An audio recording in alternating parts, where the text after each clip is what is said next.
सुकून मिलता है। ये सच है कि नहीं बताइए। अभी आपके सामने ये तजर्बा किया गया, ये स्वर आपके कानों में कैसे लग रहा था बताइए। ये स्वर सुकून देता है क्योंकि ये ब्रह्म शब्द है।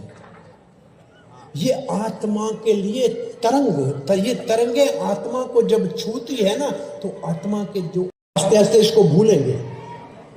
बड़े होते हैं ना तो सब अच्छाइयां गुम होने लगती है, बच्चे होते हैं तो सब अच्छे होते हैं, बड़े होने के बाद बेकार बनते हैं। तो उधर मुंह करके सबको सुनाओ, नाम अपना बताओ और सुनाओ।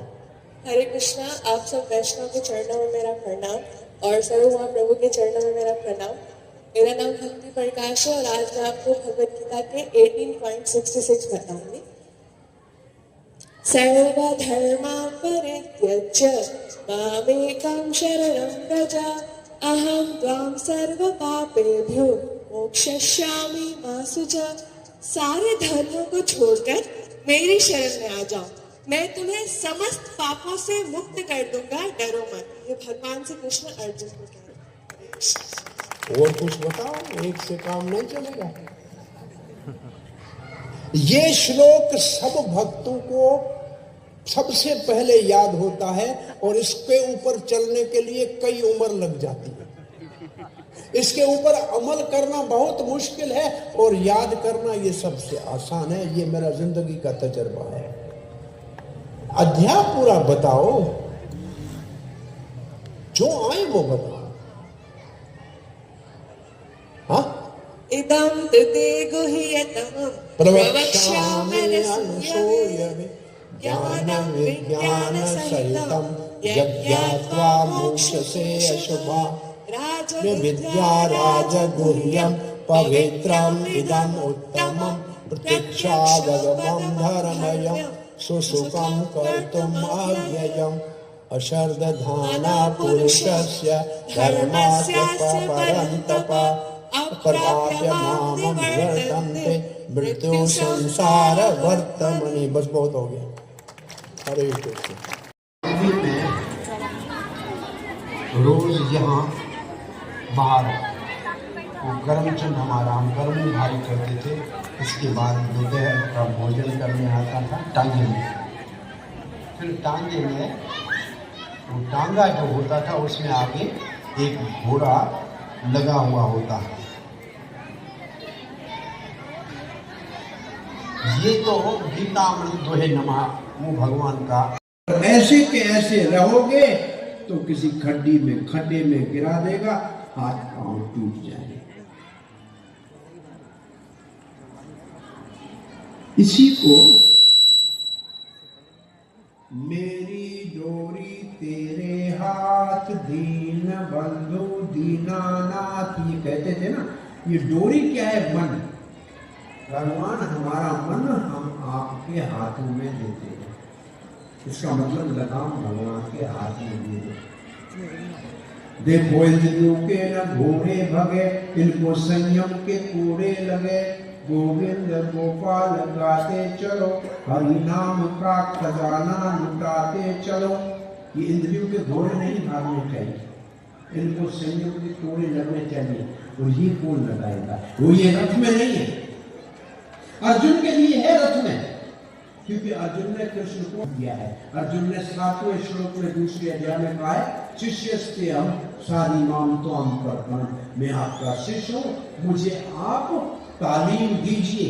मैं आपके पांव पड़ता हूं, मैं आपका आश्रय लेता। आश्रय का मतलब आपका मैं सहारा देता हूं।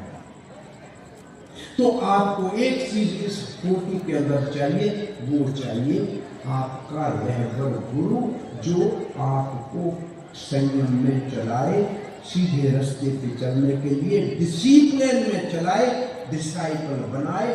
तो आपका ये शरीर की शक्ल वाला रथ अपनी मंजिल भगवान के धाम तक पहुंचेगा।